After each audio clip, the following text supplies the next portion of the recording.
కాంగ్రెస్ ప్రభుత్వంపై మాజీ మంత్రి ఎమ్మెల్యే హరీష్ రావు విమర్శలు గుప్పించారు.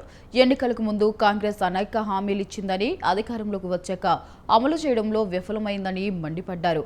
అన్ని వర్గాల ప్రజలను అధికార పార్టీ మోసం చేసిందని దుయ్యబడ్డారు. ఎన్నికల్లో ఓట్లు అడగడానికి వస్తే అధికార పార్టీ నేతలను నిలదీయాలని అన్నారు. కనీసం రైతులకు యూరియా కూడా సరఫరా చేయలేకపోయిందని విమర్శించారు. అంతేనా? మరి ఈరోజు ఏం కోరుకుంటున్నారు అందరూ? కాంగ్రెస్ పోవాలి, కేసీఆర్ రావాలి అనుకుంటున్నారు.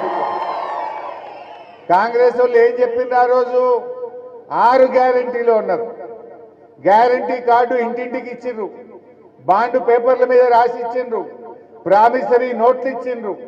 జనరల్ గా తెలంగాణలో బాండ్ పేపర్ అంటే నమ్మకం, ప్రామిసరీ నోట్ అంటే నమ్మకం. ఎందుకు? బాండ్ పేపర్ అయినా ప్రామిసరీ నోట్ అయినా కోర్టుకు పోతే చెల్తుంది, పోలీస్ స్టేషన్ పోతే చెల్తుంది. కులంలో కూర్చొని పెద్ద మనుషులు మాట్లాడుకుంటే కూడా బాండ్ పేపర్ మీద రాసిచ్చినావు నువ్వు ఇయ్యాలి అంటారు. అంతేనా?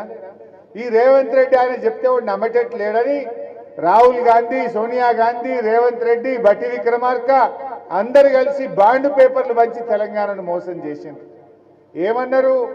గ్యారంటీ కార్డు భద్రంగా పెట్టుకోండి, ఇది 3 నెలల తర్వాత మా గవర్నమెంట్ రాగానే ఇవన్నీ అమలు చేస్తాము అన్నారు. గ్యారంటీలకు చట్టబద్ధత కల్పిస్తామన్నారు. గాంధీల పేరు చెప్పి బాండ్ పేపర్లు పంచి ఓట్లు దొబ్బి కుర్చీలో కూర్చొని తెలంగాణ ప్రజల గుండెల మీద దండింది. బాకీ కార్డు రిలీజ్ చేసింది బీఆర్ఎస్ పార్టీ. ఊరూరికి పోయి బాకీ కార్డు వంచాలి. ఎంత బాకీ పడ్డట్టు? ఇప్పుడు 22 నెలలు పూర్తయింది. 22 నెలలు అంటే ఒక అవ్వకి ఎంత బాకీ పడ్డట్టు? నెలకు 2,000 కమ్మిచ్చినట్టే కదా. 22,000 నెలలు ఇంటూ 2,000 అంటే 44,000. ఎవడన్నా కాంగ్రెస్ వాడు పంచాయతీరాజ్ ఎన్నికల్లో ఓటేయమని అవ్వ దగ్గరికో తాత దగ్గరికో వస్తే బిడ్డ 44,000 ఇచ్చినాకనే ఓటు అడుగుమని చెప్పి వాళ్ళని నిలదీయాలి.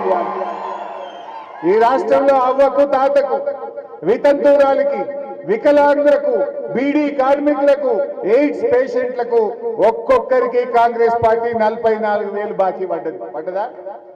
డిసెంబర్ నుంచే ఇవ్వాలి కదా.